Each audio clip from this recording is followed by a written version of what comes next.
Hai semuanya, selamat datang di Talk and Boost episode pertama dengan saya Pratnya dan Gung Harley di sini. di channel ini kami akan fokus untuk membahas tentang personal branding. Yes, Dan betul. untuk segmen kali ini atau Talk and Boost, kita akan fokus tentang podcast personal branding. Yap, Yap. bener banget. Karena personal branding itu benar-benar sangat marak sekarang. Ya, di mana-mana, everywhere, bro. Kayak di sosial media tuh aku lihat semuanya bahas tentang personal branding, personal branding dan sosial media. Tapi sebenarnya apa sih itu personal branding? Kalau menurutku ya, yang aku lihat sekarang itu personal branding itu adalah gimana kamu membuat orang lain itu berpikiran tentang kamu. Sebagai contoh, kamu itu punya suatu keahlian di bidang tertentu dan kamu sangat spesial di sana. Nah, kamu bisa menyebut dirimu sebagai ahli di bidang tertentu. Misal nih, aku adalah seorang musisi dan aku ini spesialnya di bidang gitar, di alat musik gitar ya. Nah, aku bisa memberitahu orang-orang bahwa aku itu adalah seorang gitaris. Nah, sehingga kalau misalnya kamu mau cari gitaris untuk di event kamu, untuk di band kamu, atau di restoran kamu untuk ngisi reguler musiknya di sana, kamu bisa hubungin aku. Gitu. Jadi ketika orang bilang kata gitaris, nah mereka tuh inget Gung Harley. Nah, gimana cara supaya ngingetnya? Personal branding gak sih? Iya kan? Jawabannya itu Iya. kita mesti pakai personal branding supaya orang-orang itu bisa inget sama kita. Gimana caranya bikin mereka inget dengan personal branding? Pertama, pada saat kita introduce ourselves untuk ke mereka, itu kita bisa kenalin diri kita tuh sebagai siapa. Nah, kalau yang paling singkatnya banget caranya, yang paling gampang nih sekarang adalah dengan cara kita bikin konten. Bikin konten di Iya. sosial media. Betul. Tapi kalau misalkan kita nggak pengen buat konten tuh, kayak aduh males nih buat konten, bisa nggak sih personal branding sebenarnya? Bisa kita personal branding secara offline, tapi itu membutuhkan waktu yang lebih lama dibandingkan kita bikin konten di sosial media. Oke, relasi jatuhnya ya? Iya, Kita jatuhnya jadi kayak ngobrol relasi. gitu. Kalau misalnya kita nggak bikin konten di sosial media, berarti kan kita mesti offline nih personal brandingnya. Nah, itu makan waktu, kita harus meeting sama orang, Iya, kita iya, harus benar-benar. ketemu, pindah-pindah tempat. Benar-benar. Belum trafficnya Bali sekarang macet. By the way, kita ini tinggal di Bali, Yap, di benar. Denpasar nih. Di Iya. Denpasar nih lagi gila banget trafficnya, di mana-mana macet parah. Nggak cuma di Canggu, di Denpasar juga sekarang udah mulai macet parah Iya ya. sih. Gitu. Jadi Parah sih. menurut aku kita tuh perlu banget untuk bikin personal branding di sosial media. Yang pertama untuk efisiensi waktu, Iya, iya, iya. yang kedua mempermudah kita untuk menjangkau orang-orang yang memiliki interest dengan keahlian kita untuk membantu kehidupan mereka. Oke, seperti yang aku lihat ya, kayak offline personal branding itu sebenarnya kalau yang paling lucu tuh ya kita kayak buat kayak kartu nama, Iya, kartu nama. kita sebarin ke orang-orang kan itu Yes. lucu banget. Iya, Dananya iya, juga iya, lumayan. iya. Itu caranya udah jadul banget, bro. Jadul. Tapi sometimes it works. Kalau misalnya kita Untuk ketemu personal. langsung ya. Oh, ya oke Jadi oke. misalnya kita mau ketemu rekanan bisnis gitu tuh, kita kenalan misalnya di resto tuh dulu kita bisa hands on iya, kartu iya, nama. Nah, tapi kalau misalnya kita randomly kita Iya, kayak spread gitu. out kartu nama kita itu kayaknya udah enggak sih. Ya kayak misalnya di CFD kita ngasih kartu nama tuh kan kayak Iya. kayak nggak nyaman sih. Paling bentar sebenarnya. lagi udah dibuang semua orang. Iya, iya. Karena kita mesti dapetin market yang sesuai dengan keahlian kita. Karena kalau misalnya kita memberikan informasi tentang keahlian kita ke orang yang tidak membutuhkan, itu nggak akan berarti apa-apa, bro. Jadi sejauh ini kalau personal branding itu sangat berguna. Sangat berguna. Sangat berguna. Oke. Lebih spesifik itu untuk semua orang apa sebenarnya business owner atau segala macam? Bisa aja. Jadi kalau personal branding sebenarnya yang bagusnya ketika kita memiliki sebuah layanan jasa atau produk. Iya. Nah, masuknya ke business owner dong. Nah, kalau misalnya business owner kebanyakan sekarang itu nggak mau kelihatan di depan layar. Nah, tapi dengan tren yang ada di sekarang, kita lihat di sosmed, di TikTok, di Instagram, itu lebih banyak sekarang business owner mau tampil di depan layar. Karena apa? Kamu tahu nggak? Apa? Karena mereka pingin dapat credibility dari audiensnya dan juga dapat trust bahwa kita tuh harus beli produk ini atau pakai jasa ini karena yang punya business ownernya ini. Ah. Jadi dari sana bisa lebih ngebangun trust, kepercayaan, sehingga klien tuh bisa lebih percaya sama kita untuk pakai jasa dari bisnis kita atau beli produk dari bisnis kita. Aku lihat juga kebanyakan business owner, terutama yang kayak dia itu coaching, dia tuh kayak punya semacam sebagai seorang guru gitu yang ngajarin ke orang-orang itu. Ya. Dia tuh pasti pakai sosial media untuk personal brandingnya dia. Yes, of course. Contohnya kayak dia tuh ngomongin tentang bagaimana mengedukasi orang-orang untuk terlihat misalkan berotot atau segala macam, Yes. turun berat badan, Ya. atau tentang bagaimana mereka menjaga kesehatan mental mereka. Yes. Itu karena coaching itu menurutku kayak hampir sama dengan sosial media, karena sosial media itu sebagai wadahnya untuk coaching. Yes. Ya kan? Karena sebagai medianya saja, karena dia itu karena mereka yang bisnis coaching itu sudah terbiasa dengan yang namanya ngomong, ya kan, ngobrol, Iya, ngomong ngobrol. segala macam, sehingga kalau buat di sosial media ya mereka tinggal ngerekam aja depan kamera, habis itu ngomong-ngomong aja. Ya itu sih kayak memang personal branding itu emang cocok banget untuk business owner. Benar. Nah, kalau misalnya menyambung yang bisnis coaching tadi, nah misalkan dia yang tadi itu masalah gym kan, berarti apa namanya, trainer, personal trainer. Nah, kalau misalkan si personal trainer ini dia hanya bekerja di gym, pasti akan ada limitationnya. Jadi dia hanya bisa mentraining satu orang saja yang membayar jasanya dia di gym tersebut. Nah, sedangkan kalau misalkan untuk mengajar lebih banyak dari satu orang, biasanya kan pasti ada paket kelasnya gitu kan. Nah, tapi kalau misalkan dia di sosial media, dia tuh bisa ngajar sekalian banyak orang. Dan kalau zaman sekarang tuh juga udah bisa jualannya pakai sistem subscription.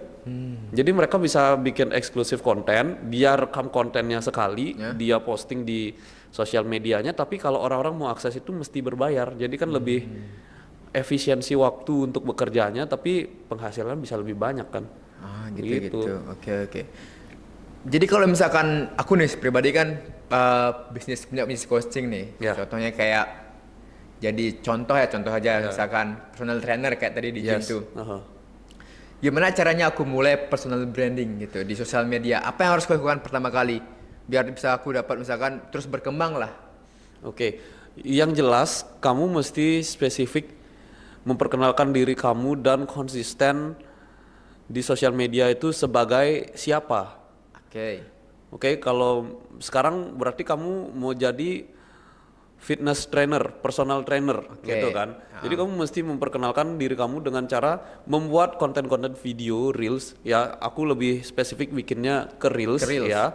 Supaya bisa dijangkau oleh orang-orang yang memiliki interest yang sama dengan kamu.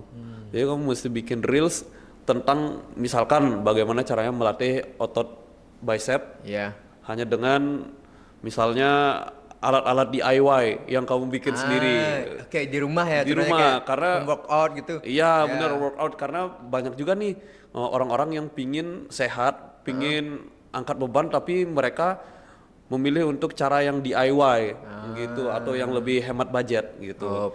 Nah, kamu bisa bikin kayak gitu. Kemudian untuk yang lebih ekstrim lagi, untuk lebih next level lagi, kamu misalnya lagi workout di gym, kamu lagi angkat beban, nah kamu bisa kasih tahu juga, nah sekarang kamu mau ngelakuin latihan apa untuk ngembangin otot yang mana. Nah, kayak gitu. Jadi dengan konsisten kamu bikin video seperti itu at least 3 kali seminggu, itu tuh udah bisa ngebangun personal branding kamu. Tapi kamu harus ngelakuinnya minimal 3 bulan. 3 bulan? Iya. 3 bulan konsisten untuk upload? Yes. Satu topik yang sama.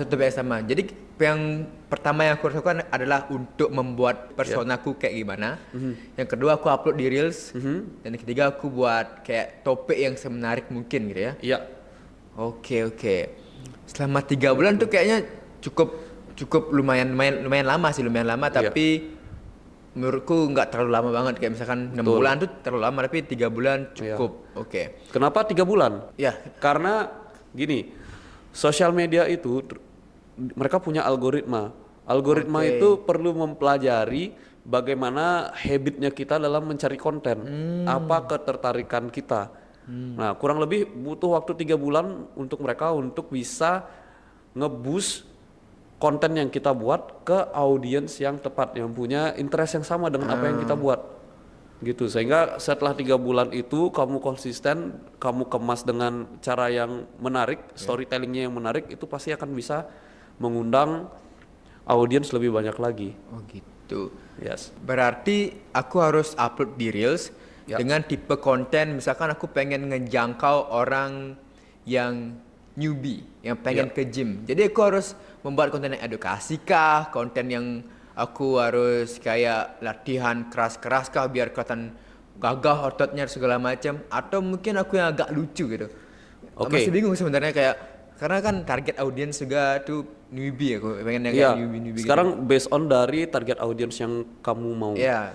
Kamu mau newbie, otomatis kamu harus start dari latihan otot hanya di rumah aja.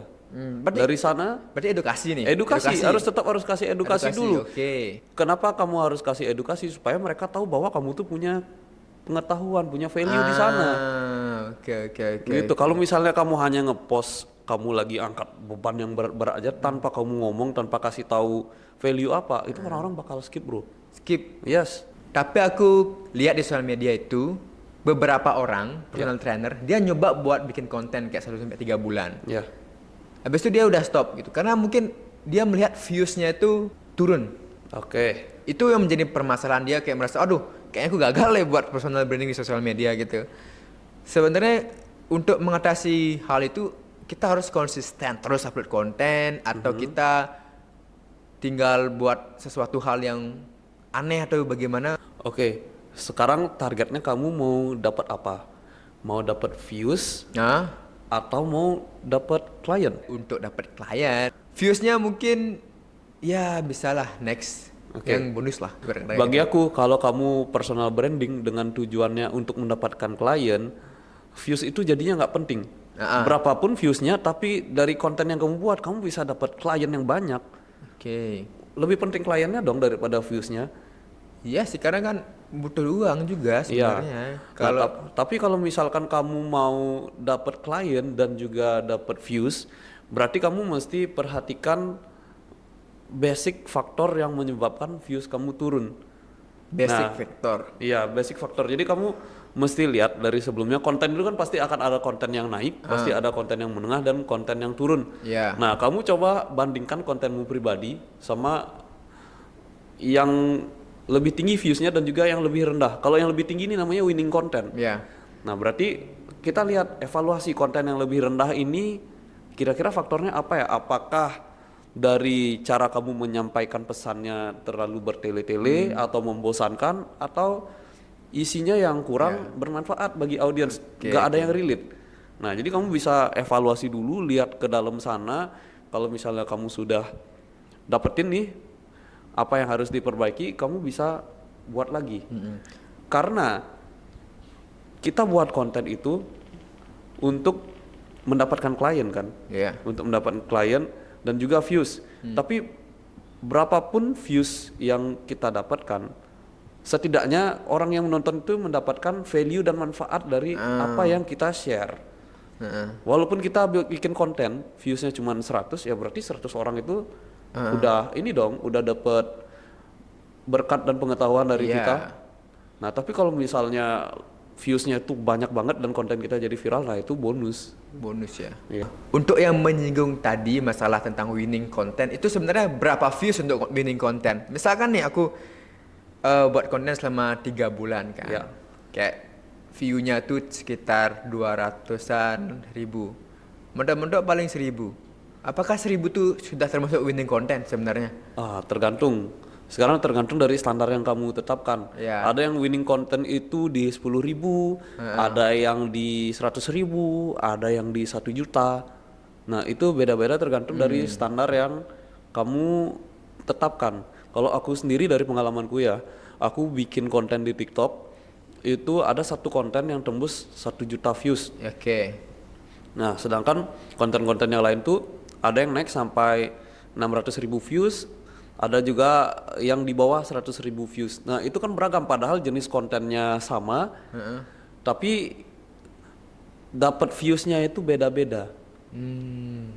Gitu. Kalau berarti kalau winning kontenku, kalau misalnya aku tetepin di 10 ribuan, karena average-nya yang aku dapat 10 ribuan, berarti ya 10, dengan view 10 ribuan itu adalah winning kontenku. Berarti video rata-rata 10.000 yang didapatin di akunnya kamu itu yang menjadi patokan. Iya, itu yang jadi patokan. Berarti sebenarnya kalau aku tuh ya untuk di 200 view atau 300 view di bawah 1.000 lah, itu belum termasuk winning content. Karena belum 1.000 lagi itu bukan winning content namanya juga, walaupun udah sampai 1.000. Berarti selama ke depan nih, aku harus tetap bikin konten yang sesuai dengan topik yang sama, atau boleh change atau berubah gitu, atau kayak gimana? Soalnya kan bingung gitu, kayak jadi content creator juga dalam perjalanannya tuh, atau bikin konten di sosial medianya itu juga kayak pindah-pindah gitu kan. Karena nggak dapet apa yang dihasilkan. Nah itu kalau misalkan views, apalagi kalau nggak dapat klien dalam view-nya itu kan, itu kan juga berabe jadinya kan. Iya. Ya. Berarti tadi yang aku bilang, kita at least 3 bulan mencoba kan. 3 bulan. 3 bulan itu konsisten karena algoritma mempelajari itu. Tapi kalau misalnya dalam 3 bulan tidak ada hasil dalam 3 bulan, itu kita mesti ganti. Kita mesti move ke konsep yang baru. Konsep yang baru. Iya. Gitu. Jadi supaya kita nggak buang-buang waktu di suatu hal yang tidak menghasilkan. Konsep yang baru tuh kayak, contohnya kan aku bikin kayak konten, contohnya aku bikin konten gym, ya kan, tentang edukasi gym. Konsepnya yang diubah tuh seperti apa? Itu kan edukasi tetap sama. Konsepnya seperti apa? Maksudnya konsep tuh apakah topiknya, idenya kah, atau gimana? Mungkin kalau konten gym ya, yang bisa dirubah dari segi konsepnya itu adalah pertama dari cara penyampaian, kemudian mungkin bagaimana gaya pengambilan videonya. Biasanya kalau video tuh orang, kalau videonya boring, flat, itu tuh bakalan di skip 3 detik aja di skip. Kemudian kamu bisa coba mungkin berkolaborasi. Berkolaborasi sesama partner gym kamu. Gitu. Oke. Dan kontennya sama itu ya, edukasi harusnya kan? Bisa edukasi, bisa kamu kasih konten yang menghibur. Kalau orang diedukasi terus kan bakalan bosen ya. Benar. Nah sesekali dikasihlah hiburan. Gitu. Berarti selama 3 bulan tuh aku nyoba untuk diedukasi, baru setelah itu mulai pindah beberapa kalau nggak ada hasilnya gitu. Iya. Dibuat lebih variatif lah. Jadi jangan benar-benar totally pindah, karena itu akan mereset lagi si algoritma Instagramnya. Berarti nggak terlalu jauh lah ya? Tidak terlalu jauh. Jadi contohnya kayak aku bikin konten tentang gym, tapi misalkan untuk DIY, alat-alat di rumah segala macam kita yang buat, kita bisa move ke contohnya kayak calisthenics juga bisa, atau mungkin bisa ke gym di tempat gym dengan orang lain gitu kan? Iya. Bisa kayak gitu. Jadi lumayan nambah sih sebenarnya nih pengetahuannya ya, untuk personal branding di sosial media. Oke. Nah untuk sekarang nih kan aku pengen upload video kan. Nah captionnya itu aku udah buat tuh. Ini loh caranya buat alat gym yang murah di rumah gitu kan. Nah dan aku isi hashtag tuh di bawahnya gitu kan. Tapi tetap nggak ada views yang gede gitu. Apakah caption tuh sebenarnya berpengaruh untuk upload konten, atau nggak ada caption sama sekali?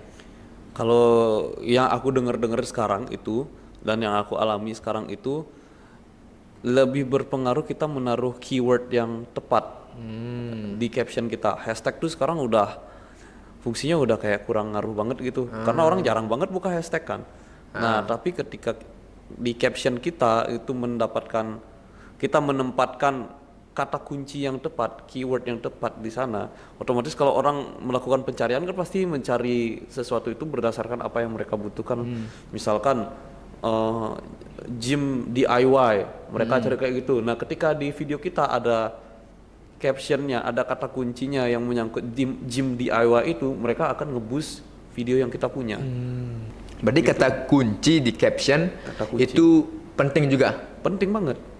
Oke, untuk di algoritma Instagramnya. Yes. Itu. Oke. Jangan lupa perbaiki bio Instagram kamu. Bio juga nih bio juga diganti. Iya, bio juga diganti dong.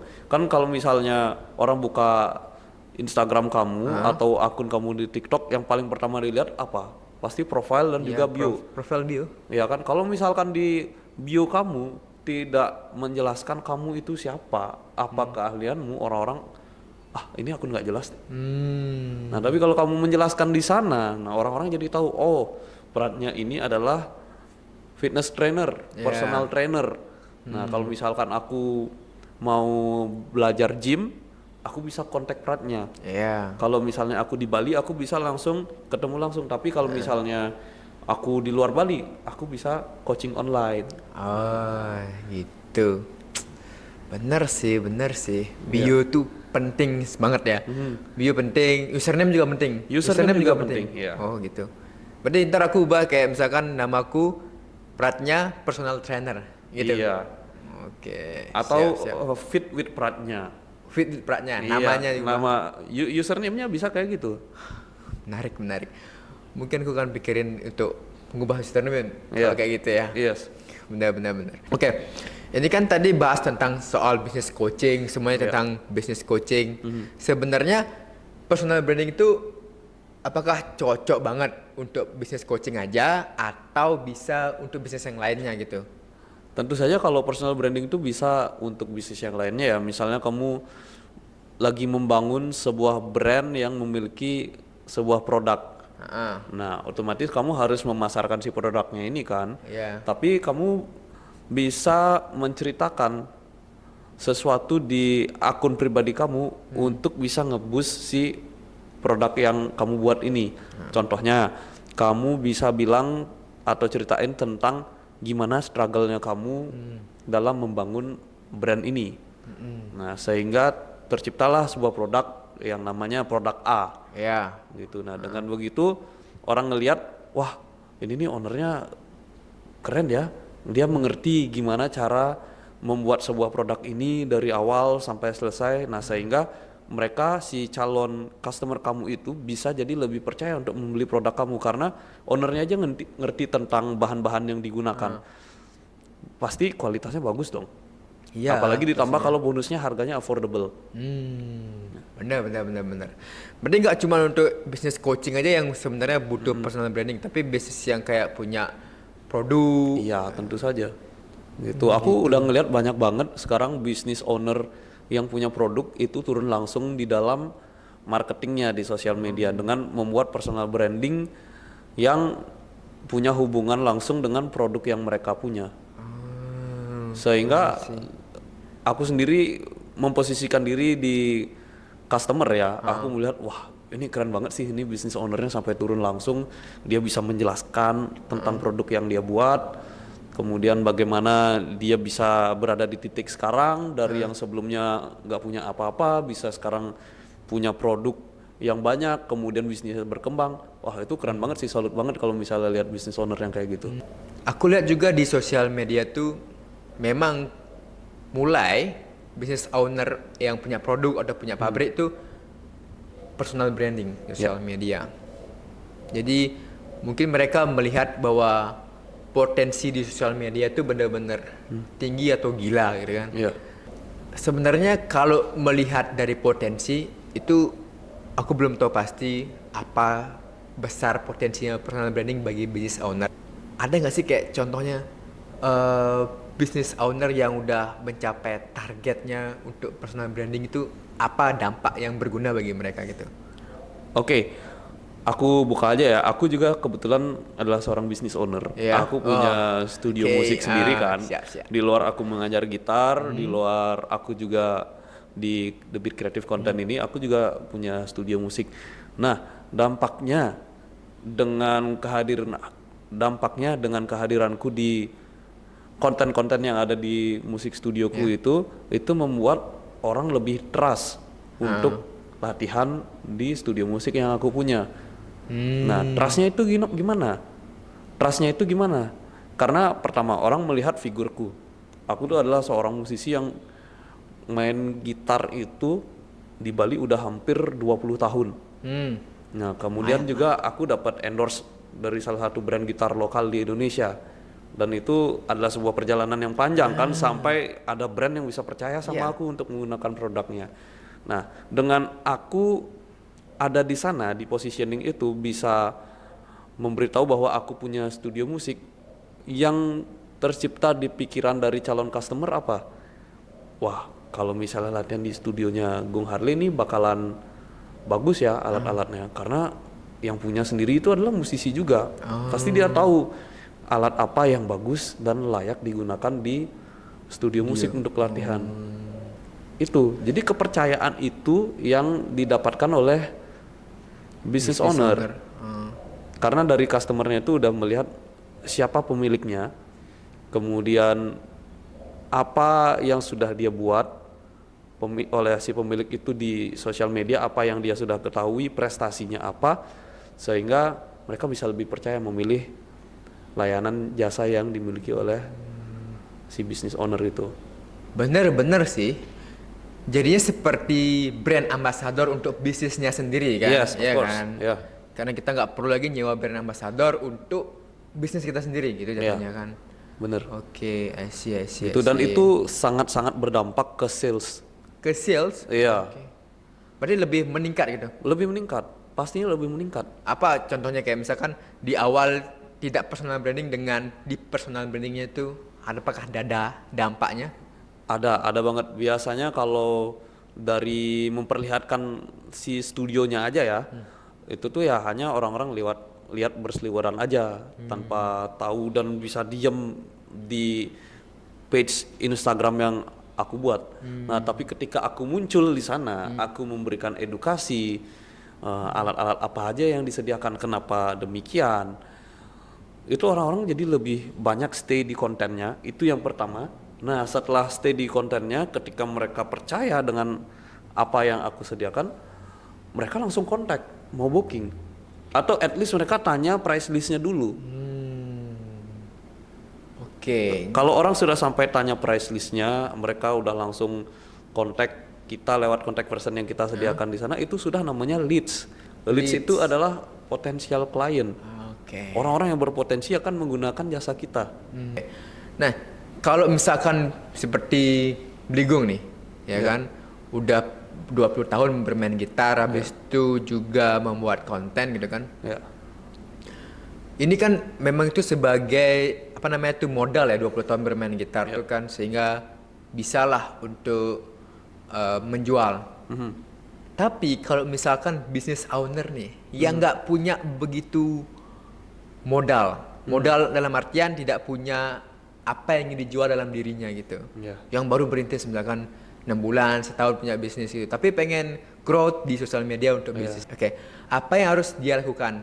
Apakah dia personal branding untuk dirinya sendiri atau untuk di bisnisnya? Jadi akun bisnisnya yang dibrandingkan maksudnya, gitu. Oke, itu ada dua ya, akun bisnis dan juga ada akun personal dari si business ownernya. Gitu. Kalau menurutku sendiri, itu tuh mesti mulai dari business ownernya dulu. Dalam kasus ini adalah dia tidak punya modal apa-apa sebelumnya, dia tidak ada yang mengetahui dia itu siapa.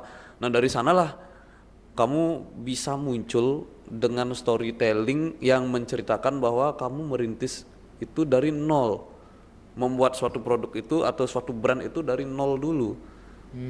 Bagaimana kamu membangunnya sehingga nanti itu bisa mulai di-collab dengan akun bisnisnya. Nah, sehingga orang-orang secara tidak langsung melihat konten kamu, tapi melihat juga nih, oh ternyata ini ya brandnya dia yang dia punya, otomatis orang akan visit bisnis yang kamu punya. Karena apa? Karena mereka tertarik dengan cerita yang kamu. Jadi dari business ownernya dulu. Tetap dari business ownernya dulu. Oke, bukan dari akun brandnya dia sendiri. Bukan. Oke. Menarik. Untuk zaman sekarang ya, kalau Zaman mungkin sekarang. zaman dulu orang-orang udah langsung fokus ke ininya kan, ke bisnisnya langsung. Tapi kan kembali lagi orang akan bertanya-tanya siapa pemiliknya, siapa orang di balik dari bisnis ini. Berarti netizen sekarang tuh bener-bener kepo masalah bisnisnya tuh ya. Ya, kalau zaman dulu orang mungkin ngelihat produknya apa nih dari bisnis ini, wah hebat, siapa pemiliknya. produknya yang nomor satu kan. Nah kalau sekarang kebalik, siapa pemiliknya? Siapa pemiliknya? Oh gitu. Baru produknya apa? Lucu juga ya zaman sekarang kalau dibandingkan zaman dulu pemikiran dari netizen gitu, masyarakat sekarang.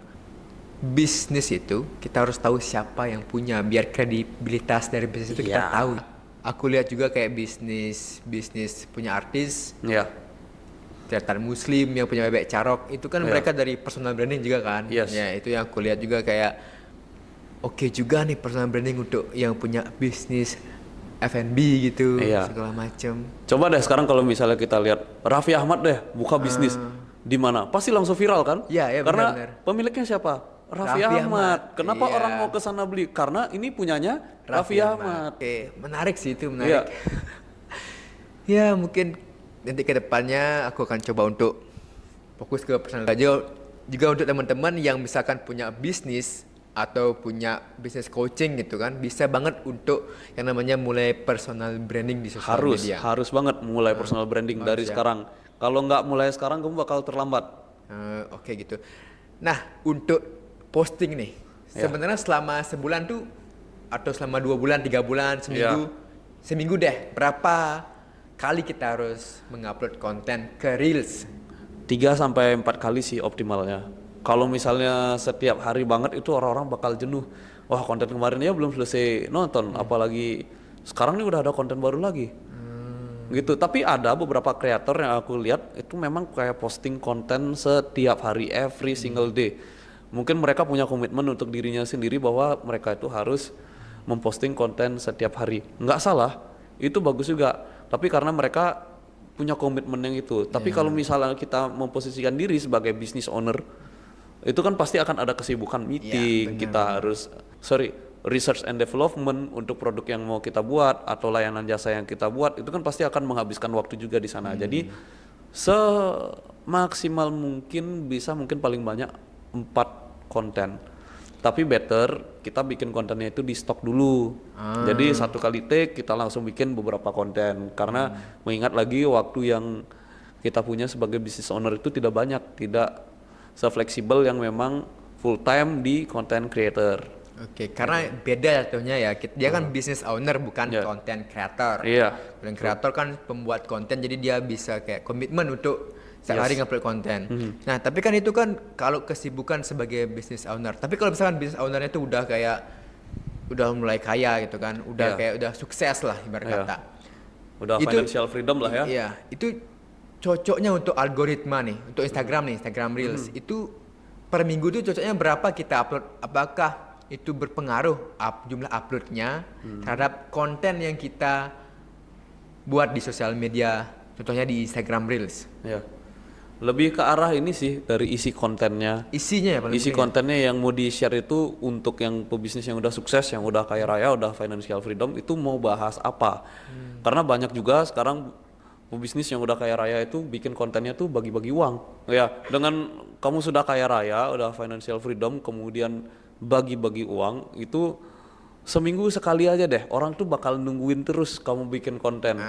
Dan jadi membuat netizen itu untuk berusaha terus, ayo kapan lagi kak, aku mau. Jadi mereka tuh semakin berharap sama kamu untuk bikin konten lagi, dan mereka berharap juga untuk mendapatkan rezeki dari kamu secara gratis. Itu yang juga penting ya dalam hal ini. Oke. Personal branding dengan business owner. Ya akhirnya sudah cukup lama kita podcast ngobrol tentang personal branding untuk business owner dan berapa kali kita harus upload ke sosial media. Untuk teman-teman semua jangan lupa untuk subscribe channel ini dan juga like video ini. Next episode kita akan membahas tentang personal branding lagi, tapi yang lebih dalam. Bener. Lebih dalam, lebih secara teknisnya bagaimana, dan itu pasti bakal seru banget. Jangan lupa untuk stay tune di channel ini. Ya. Goodbye. Sampai jumpa di episode berikutnya.